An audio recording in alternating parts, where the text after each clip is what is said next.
Hi there, Joe here from Inner Abundance, and I am doing a video to complete my blog about the Tawny Frogmouth. So, let's start. First of all, I would like to say that the Tawny Frogmouth has been mistaken by most people outside Australia or in other cultures for the mopoke.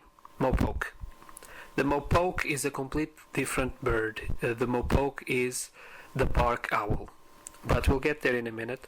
I'm just going to talk and tell you about some names that the Tawny Frogmouth has actually in the Aboriginal languages. As you may know, there's many different Aboriginal languages in Australia, several different languages, and almost many different tribes have different names for the Tawny Frogmouth. So I'm going to tell you about some names in Central Australia, most around Central Australia, Bates, and so on. So some names are from Central Australia: Arainga, Aranda, Biwiwi, Chulere Kukata, Ngulu, Ngungu, Ngunji, Piwi from Pichanjara, Renga from Aranda tribe as well. Then some names from the southwest, Albany, Palinupe estuary, all the names around that area for the Tawny Frogmouth: Gambingorn, Kombiak, Kumbin, and Dulir. This can be seen in books from 1992, Bindon, P. and Chadwick R. An Yungar word list of southwest of Australia, of Western Australia, also in the West Australian Museum. So these names are from a book of Cervanty and Whitehall, Birds of Western Australia, from 1948. Now, Troy Jacqueline, 1993, The Sydney Language, and Canberra. The Tawny Frogmouth is called Binit Binit, and it was recorded in the book R.H. Matthews from 1903. The Macquarie Aboriginal Naming Book of 1996, The Tawny Frogmouth Names. This is mainly in the coastal northern area of New South Wales and the western coast of the Northern Territory. There's also names for the central New South Wales and so on, and the northwestern coast of Australia.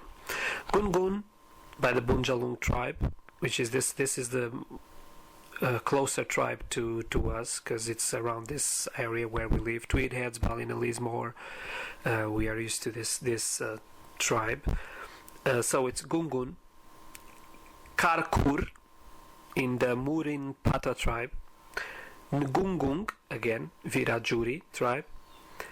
Tiliji, or this one is a bit catchy, I don't know if it's Tiliji or Tilijai, by the Gunyandi. Tuli, and Tiun Tiuneti or Tiun Tiunetai, because it ends up in a Y, so I assume it's Tiuni Tiuneti. So these are the Aboriginal names for Tawny Frogmouth, which has nothing to do with the mopoke. As you may know, the mopoke in Aboriginal traditional religion or culture, the belief about the mopoke is the bringer of bad news, of bad omens, death, and war or trouble, because the call of the mopoke, in most Aboriginal tribes is seen as the call of spirit reminding that there's some trouble to come. There's actually movies about with scenes about before war starts, with actually mopoke coming to tell soldiers that something bad was going to happen.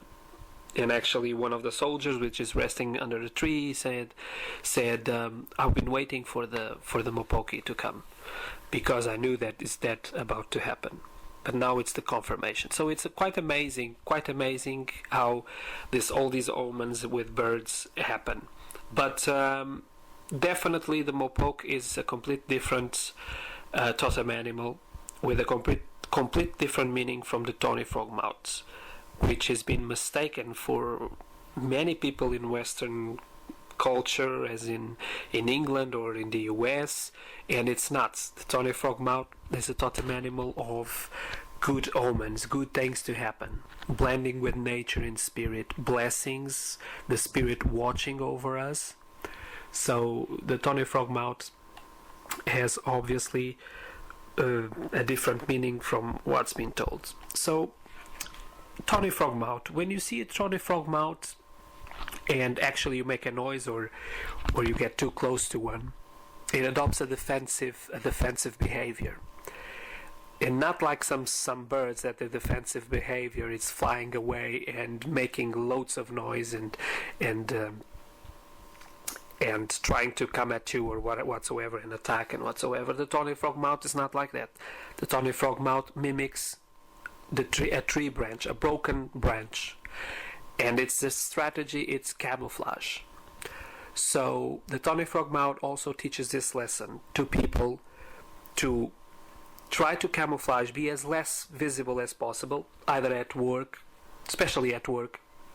Don't be too loud, don't let your presence be too powerful to others. Try to camouflage yourself as much as you can, like Tawny Frogmouth does. You are not, that's what camouflage means. Just stay back, observe what's happening around you, and be as less visible as possible. Tawny Frogmouth mimics the branch of a tree.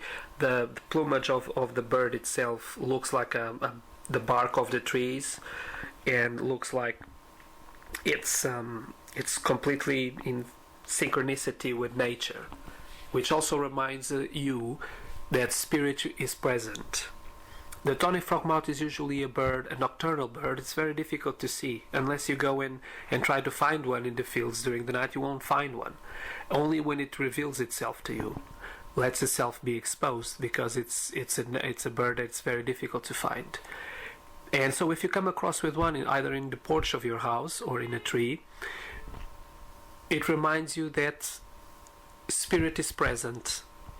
You are never alone. Because most of the time, Tawny Frogmouth shows up in a time in your life where you feel either lonely or you are disconnected from spirit and you feel very lonely for some reason. And then the Tawny Frogmouth will show up in your life, will show that is present, and spirit is present. So, because we are never disconnected from our infinite creator or our infinite self that creates all sorts of events in our life. So we are never disconnected from that infinite creative of what some Indians have called spirit for a long time. It's our creator that it's with us, creates the events in your life, what's going to happen, what we see, what we smell, what we touch, creates the events that our five senses perceive, everything. It's the generator of all the energy in our life. And that's what we have to understand with the Tawny Frogmouth. We are never alone. So it's also a totem animal of good omens, of the end of bad things, and the beginning of a new positive time in our life. Comes to bring us blessings from spirit, good luck, good fortune. And yes, you can believe that's what Tawny Frogmouth brings to us. It's a bringer of good fortune. It's there to remind you that not everything is negative. So it's a very positive, serious positive totem animal. The family that this bird belongs to, and it's also again been mistaken by owls, and it's not an owl. Tawny Frogmouth is from the family of the nightjars. It's from a family called Batrachostomidae, and which is they are mainly insectivorous. The Tawny Frogmouth, it's a nocturnal bird, like I said, and hunts at night. During the day, the male is the protector of the family, and it's the male that incubates the eggs during the night while they are hunting, obviously because they're both going to be hungry. When they are hunting, they take turns in incubating the eggs, and the female gets a posture more protective as well as the male, due to his strength to hunt. They mainly eat insects. Their bills, it's quite sharp in the edge. It's kind of large near to the head, to their skull, but it's sort of like very small and sharp in the edge. They have the name because of the bill, Tawny Frogmouth, which have like a funny appearance and looks like a frog. It's looked like have a mouth of a frog or something.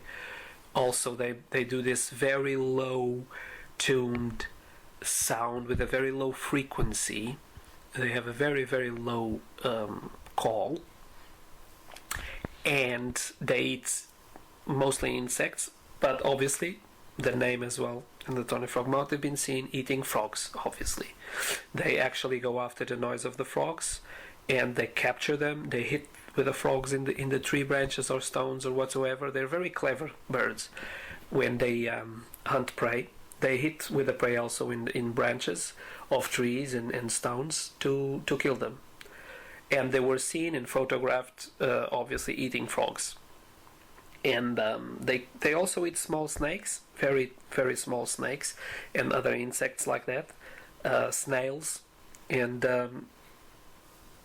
this very small rodents, but that's very rare. It's very rare when they eat rodents. They must be really, really hungry, and it's rarer to see them eating rodents like rats or mice or whatever. There has to be very small ones.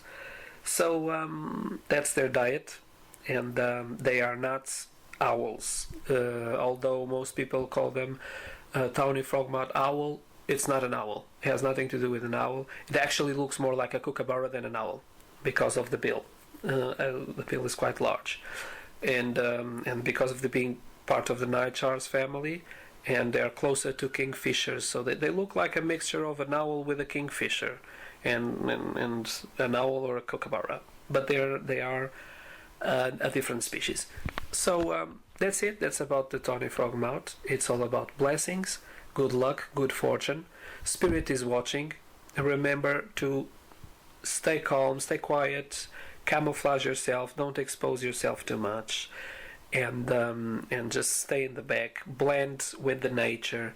Remember that we are one with the nature. Everything that is around us, it comes from the same infinite intelligence, from the same infinite field of possibilities, and it's downloaded for us to perceive it as we do, with our five senses, and with our beliefs, with our choices, and what becomes part of us is what we choose to believe. So that's it. That's about it with Tawny Frogmouth. Blessings and good fortune is coming your way if you see one. So I hope you enjoy this video.